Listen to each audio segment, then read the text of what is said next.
세상에 떠도는 기묘한 괴담들. 첫 번째 이야기. 나는 전생을 기억하고 있습니다. 전생에서 저는 묶여 있었습니다. 필사적으로 도망치다 잡혔던 것 같습니다. 그리고 다른 사람들과 같이 줄줄이 엮여서 끌려가고 있었죠. 당시 저는 너무너무 억울하고 분통했습니다. 아무 잘못도 하지 않았는데 끌려가는 것이었거든요. 끌려가면서 이제 산으로 올라가면 죽는다는 걸 알고 있었죠. 끌려가는 일행에는 어른뿐만 아니라 어린애들도 포함되어 있었습니다. 우리가 끌려가는 이유는 잘 기억이 나질 않았습니다. 다만 가장 강렬했던 기억은 어느 집 모퉁이를 돌아 산으로 올라가는 길에서 어느 소녀를 보았습니다. 5살 정도 되어 보이는 어린 소녀였죠. 그때 분노의 마음이 치솟았습니다. 내 놈들도 자식을 낳고 기르면서 어찌 남의 생명을 함부로 죽일 수 있느냐. 저는 그들에게 온갖 저주를 퍼부었죠. 마음속으로요. 그리고 저는 그 소녀를 뚫어져라 노려보았습니다. 마음속으로 그 소녀에게 외쳤습니다. 내가 증인이다. 이 일을 알려라. 우리가 억울하게 죽는 죽음을 알려라. 너는 그렇게 해야 할 의무가 있다라고요. 마음속으로 외쳤지만 저는 정말 필사적이었습니다. 내가 나중에 커서 자라서라도 이 사실을 모두에게 알려달라고. 소녀는 놀란 눈으로 저를 보고 있었고 저는 그 소녀와 눈을 마주친 채 한동안 서 있었습니다. 아이 엄마가 황급히 나와서 아이를 데리고 들어가고 저는 산으로 끌려가서 죽임을 당했습니다. 죽는 꿈 너무 생생해서 정말 끔찍했던 꿈이었죠. 이 꿈을 어릴 때 한 번, 중고등학생 때 한 번 이렇게 2번 꾸었습니다. 끔찍한 꿈이라 잊었던 꿈이었는데 그 꿈을 되살아나게 한 건 어느 다큐멘터리였죠. 그건 관동 대지진 때 조선인 학살에 관한 다큐였습니다. 90세가 다 된 일본인 노파가 그때 이를 증언하는 내용이 나왔죠. 그 당시 분명 조선인 학살이 있었다고 노파가 주장하는 내용입니다. 일본은 그러한 사실을 공식적으로 없다고 주장했지만 그 당시 그 노파의 집 뒤뜰에서 산으로 끌려가는 조선인들을 보았다고 노파는 주장했습니다. 그러면서 끌려가는 조선인 남자와 눈이 마주쳤는데 그 눈은 우리가 억울하게 죽는 죽음을 알려달라고 호소하는 눈빛이었다고. 그 눈빛이 90년 동안 뇌리에 떠나질 않았다고 합니다. 그 노파는 그동안 죄책감을 갖고 살다가 도저히 안 되겠다 싶어서 죽기 전에 이 일을 증언하기 위해 나온 거라고 하더군요. 전 망치로 얻어맞은 듯한 충격을 받았습니다. 내 꿈 내용과 너무나도 많은 부분이 일치했기 때문입니다. 그래서 저는 그 상황을 골똘히 생각해 보았습니다. 이걸 정리해서 한번 발표해 볼까? 한편으론 그 소녀에게 미안한 감정도 들더군요. 90년 동안이나 괴롭혀 왔다니. 또 다른 한편으론 전생이란 게 정말로 있구나 싶더군요. 그럼 내세 또한 존재한다는 거 아니겠습니까? 한동안 혼란해했다가 우연에 일치겠지라고 치부했었는데 그 후 나이도 더 먹고 생각도 깊어지니 얼마 전 문득 그 노파 생각이 나더군요. 이젠 그분도 돌아가셨겠구나 하는 생각도 들고요. 갑자기 맘속으로 부탁한 거지만 지켜줘서 고맙다는 생각도 드네요. 저승사자를 목격한 적도 있으니 안 믿는 분은 안 믿으시겠지만 저는 확신이 섭니다.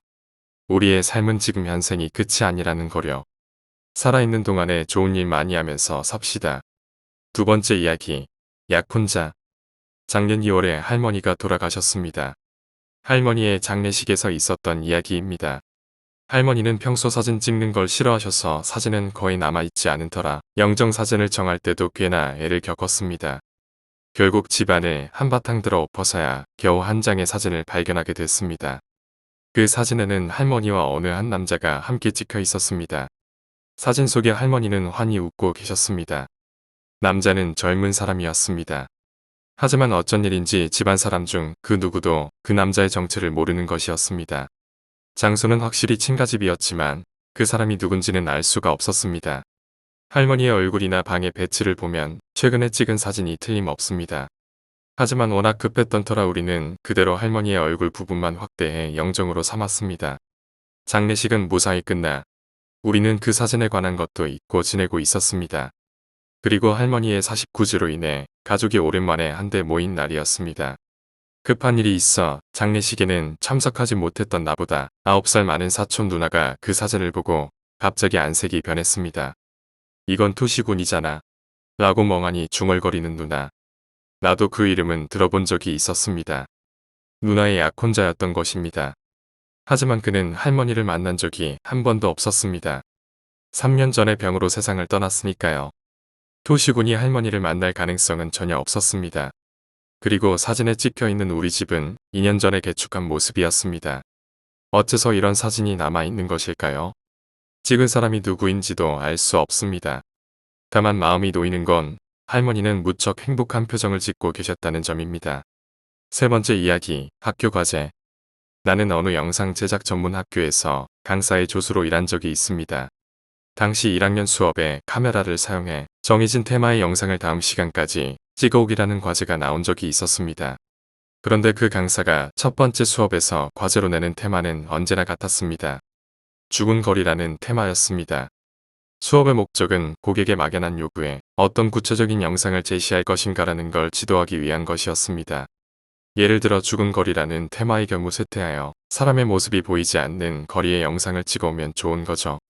그렇지만 1학년 학생들은 아직 학교에 입학한 지 몇 달 지나지도 않은 터라 완전히 아마추어였습니다. 그런 의도를 이해하기에는 아직 많이 부족했었기에 이상한 것을 찍어오는 경우가 정말 많았습니다. 죽은 벌레를 찍어오거나 자살하는 사람을 주제로 모노드라마를 만들어 오기도 했죠. 그런데 그렇게 학생들이 찍어온 영상 중에 하나 묘한 것이 섞여 있었습니다.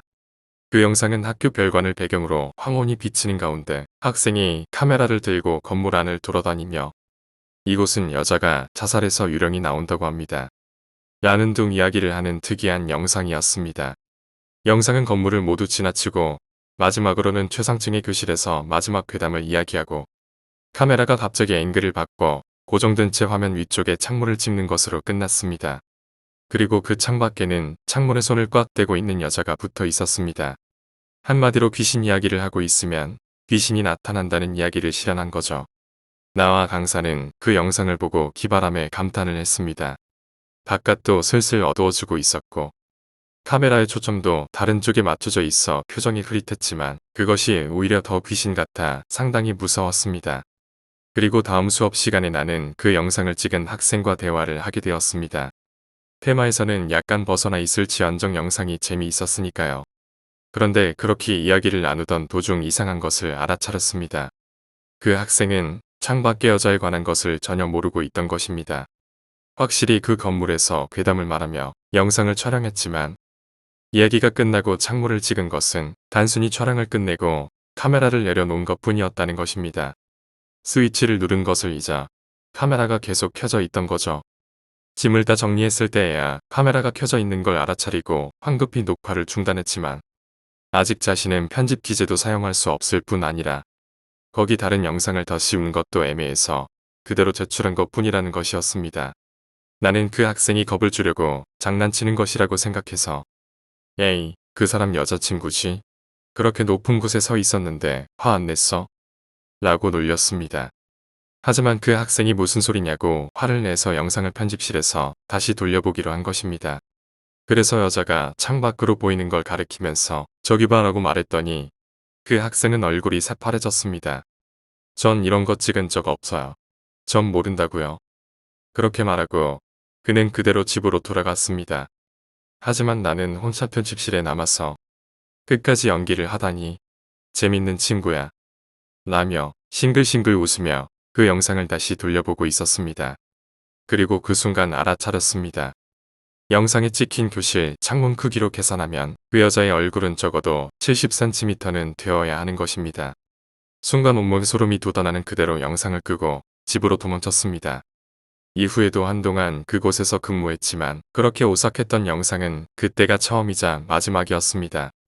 네 번째 이야기, 세상의 불안. 자전거를 타고 지하도로를 내려가면 피아노 선이 걸려 있어서 목이 잘려나간 때 어느 사이트에 접속하면 정말로 불행을 가져오는 메일이 날아온다던데 밤길을 돌아다니고 있으면 등 뒤에서 발소리가 들려오는데 뒤를 돌아보면 그대로 죽어. 자는 도중 오르골 소리가 들려오기 시작할 때 그걸 끝까지 들으면 뒤가 녹아버린대. 어느 대형 테마파크에서는 하루에 한 명씩은 사라진다던데 달력에 표시한 적도 없는데 동그라미가 쳐져 있으면 그날 누군가 죽는데 모르는 사이에 다친 적 없어. 그런 건 저주의 각인이야. 누구든 누군가를 저주하고 있어. 무서운 이야기를 너무 많이 읽으면 실제로 일어난다고 해요. 창문 밖에서 이상한 소리가 들리네. 누가 있는 걸까? 여긴 10층인데. 인간은 죽어버려라고 써진 글을 계속 보면 실제로 죽어버리고 싶어진대. 거미를 손가락으로 으깨면 손에 거미알이 옮겨 붙어 몸에 거미가 기생한다던데. 전봇대 뒤에 누군가 숨어 있어도 말하면 안 돼. 죽어버리니까. 지하철을 타고 가고 있는데 창문 밖에 사람이 계속 서 있어. 청소를 하다 보면 자기 머리카락이 아닌 긴 머리카락이 있을 때가 종종 있지 않니? 가까운 곳에서 사람이 죽으면 옆에 있는 사람에게 달라붙는데 밤중에 갑자기 빛이 반짝반짝 빛나면 나라에서 사람들에게 암시를 걸고 있는 거야. 흰자위를 드러내면 곧 죽는다고. 결혼식은 저주의식과 비슷한 형태라는 모양이던데. 도와줘. 라고 9번을 말하면 귓가에서 누군가가 10번째로 속삭일 때 자기 팔을 깨물어 보면 종종 맛있다고 느껴질 때가 있대. 그래서 먹어버리는 거지. 남학신으로 내일의 날씨를 점치는 경우가 있지. 그런데 그 방법으로 죽음에 관한 점도 칠 수 있어. 다들 계약할 때 너무 쉽게 하는 거 아냐? 그러다 죽을 수도 있어. 비 오는 날 빨간 우산을 가지고 나가면 죽는다는 소문이 있어.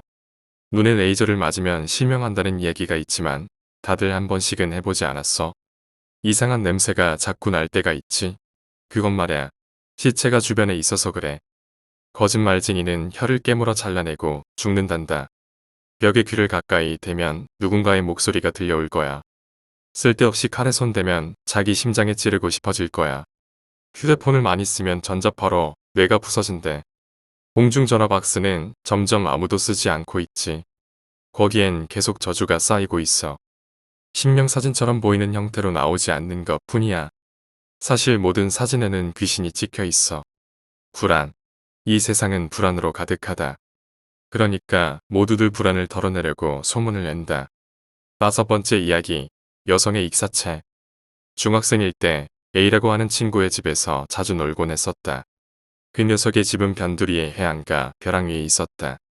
게다가 부모님이 모두 바쁘셔서 집에 늦게 들어오셨기에 친구들이 모여 놀기에는 가장 좋은 곳이었다. 그리고 우리는 12월에 수능날 쉬는 것을 기회로 그 집에 모였다. 당시 학교에서 유행하고 있던 분신사발을 하기 위해서였다. 그 당시 준비했던 방법을 설명하자면 우선 둥근 나무 테이블에 히라가나 50글자, 예 아니요, 0에서 9까지의 숫자 카드를 올려둔다. 이때 히라가나 50글자의 배치는 호랑이나 사슴같이 동물 이름이 되지 않도록 주의해야 한다. 그리고 동전이 아니라 무늬가 없는 컵을 사용한다. 참가자 전원이 그 컵에 숨을 불어넣고 중앙에 든 채 집게 손가락을 대고 있으면 준비가 끝나는 것이었다. 마스터라고 할까? 모임의 진행자로서 분신사바, 분신사바, 오셨으면 예라고 대답해 주세요. 라고 A가 틀에 박힌 대사를 말했다. 그러자 컵은 뇌 쪽으로 이동했다. A는 장난스럽게 X가 좋아하는 여자아이는 누구인가요? 라고 물었다. X는 제 이름입니다. 아, 뭐야 이상한 거 묻지 마. 나는 부끄러워서 얼굴을 붉히고 중얼댔다. 그렇지만 불려나온 귀신이 가리킨 것은 여자아이의 이름이 아니었다. 그저 추, 뭐라는 글자들 사이만을 오갈 뿐이다. 뭐야, 이거. 기분 나빠. 주변의 분위기가 나빠진다. 서서히 어깨가 쑤시고 가벼운 두통이 나기 시작했다. 내가 이제 그만하자고 하니 다들 수긍한다. 하지만 귀신은 돌아가지 않는다. 결국 우리는 억지로 그만둬 버렸다. A는 우리 집에 저주라도 내리면 어쩌지? 라며 울상을 지었지만 제대로 컵을 깨뜨리고 종이를 태우면 괜찮아. 라고 B가 달랬다. 그리고 우리는 모두 도망치듯 그 자리를 떠났다. 그리고 3일 후 A의 집 옆 해안에서 여성의 익사체가 떠올랐다. 겨울의 바다는 추웠을 것이다. 다행히 나를 포함해 거기 있었던 모두에게 이후 안 좋은 일은 일어나지 않았다. 부디 그녀의 명복을 빈다. 6번째 이야기. 여름의 미스테리. 동아리 활동 때 있었던 일이다. 그날 나와 친구 3명은 기온이 30도를 넘는 한여름에 3시간이 넘도록 럭비 연습을 했었다. 담당 교사의 욕을 실컷 해대면서도 몸을 좀 식힐 생각으로 학교 수영장에 가기로 했다. 다 같이 왁자지껄하며 놀다가 술래잡기도 하면서 시간을 보냈다. 그러다 문득 한 녀석이 우리 잠수 오래 하기 시합하자라고 제안해서 4명이 다 같이 잠수를 하게 되었다. 신호와 함께 모두 물속으로 들어갔다. 누가 몰래 물 밖에 나가 있지 않도록 수영장 밑바닥에 모여 서로 마주보는 형태로 잠수를 시작했다. 30초나 40초쯤 지났을까? 아픔은 없지만 온 몸이 핀으로 고정된 것 같이 움직일 수 없게 되었다. 그리고 그대로 우리들은 수영장 바닥에 자는 것 같이 눕게 되었다. 그 와중에도 기분은 대단히 좋았던 것으로 기억한다. 마치 따뜻한 이불 속에 들어가 있는 느낌이 들어 나도 모르게 눈이 감겨왔다. 그리고 서서히 눈앞에 영상이 떠오르기 시작했다. 꿈이라고 할까, 주마등이라고 할까. 내가 학교와 집을 굉장한 속도로 왕복한다거나 하늘로 붕 떠오르기도 했다. 대단히 상쾌한 기분이었지만 몸은 어쩐지 매우 차가웠다. 하늘로 올라가 구름 위까지 올라갔더니 갑자기 급강하하기 시작했다. 아래에는 집이나 빌딩이 보인다. 어떻게든 멈추고 싶지만 멈추지 않는다. 그대로 콘크리트 바닥에 부딪힌다. 그리고 콘크리트 바닥에 부딪힌 순간 몸이 움찔하며 뛰어올랐다. 여전히 나는 물속에 있었기 때문에 나는 급히 바닥을 차고 수면에 얼굴을 내밀어 콜록대며 숨을 들이쉬었다. 물을 잔뜩 마신 것인지 기침이 계속 나오고 몸도 나른했다. 바로 뒤를 이어 다른 세 친구도 나와 비슷한 모양새로 수면에 올라왔다. 우리는 멍한 얼굴로 서로를 바라봤다. 점심시간 즈음에 수영장에 왔었는데 어느새 주변은 어두워져 있었다. 시계를 보니 시간은 저녁 7시를 조금 넘어 있었다. 물속에서 7시간이나 잤던 것인가. 그것도 4명이 동시에. 아직도 그 사건은 우리들 사이에서 여름의 미스테리로 남아있다. 7번째 이야기, 머리카락. 얼마 전에 있던 일이다. 최근 종종 입안에 머리카락이 들어있는 일이 생겼다. 게다가 반드시 한 가닥의 긴 검은 머리카락이다.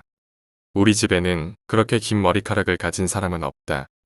이상하다 생각하면서도 한두 번은 그러려니 하고 넘어갔다. 하지만 요즘에는 하루에 한 개씩은 꼭 입안에 머리카락이 들어있는 것이다. 그리고 아까 나는 꿈을 꿨다. 내가 길고 검은 머리를 가진 여자의 머리를 갉아먹는 꿈을. 여자는 무척이나 아파하고 있어서 나는 정말로 미안하면서도 기분이 나빴다. 게다가 자세히 보면 나는 머리카락만을 먹고 있는 것이다. 여자는 조금씩 머리카락이 없어져 간다. 나는 그 광경을 아연히 바라보고만 있었다. 그러자 갑자기 여자가 나를 노려보며 도와줘라고 악마 같은 얼굴로 노려보는 것이다. 거기에서 나는 꿈을 깼다. 그리고 마치 당연하다는 것처럼 내 입안에는 머리카락이 가득 차 있었다. 다음날 나는 신사를 하는 친구를 찾아가 귀신을 떨쳐내 달라고 부탁했다. 의식 도중에 나는 정신을 잃고 있었기 때문에 기억은 전혀 나지 않는다. 정신을 차린 후에 친구에게 어떤 귀신이었어? 라고 물어봤지만 친구는 모르는 편이 좋을 거다 라던가 들으면 후회할 거야 라고 대답을 피할 뿐이었다. 몇 번이나 끈질기게 묻자 친구는 겨우 입을 열었다. 어쩌면 너는 가까운 시일 내에 목숨을 잃을지도 몰라. 주의해라. 그리고 며칠 뒤 친구는 세상을 떠났다. 친구는 죽기 전 날 나를 만나 부적을 건네주었다. 만약 내가 죽으면 이걸 열어봐.